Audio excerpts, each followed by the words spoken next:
আসসালামু আলাইকুম। আমি ডক্টর মোহাম্মদ ওমর ফারুক। আমি আজকে আপনাদের সাথে একটা বিষয়ে কথা বলবো। সেটা হচ্ছে সাপে কামড়ালে কী করবেন?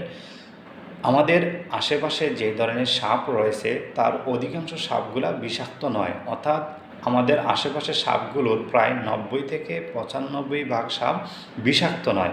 মাত্র ৫ থেকে ১০% সাপ বিষাক্ত। কাজেই কোনো ব্যক্তিকে সাপে কামড়ালে আমরা প্রথমেই বিচলিত না হয়ে তাকে আশ্বস্ত করব যে সাপটি বিষাক্ত কিনা।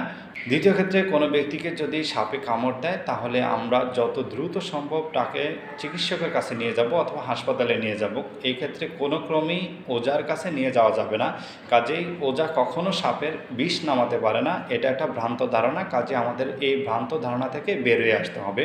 আবার আমরা অনেকেই দেখা যায় যে কোনো স্থানে যদি সাপে কামড় দেয় সেখানে আমরা কেটে রক্ত বের করার চেষ্টা করি। আমাদের অনেকেরই বিশ্বাস বা ধারণা যে এর ফলে শরীর থেকে বিষ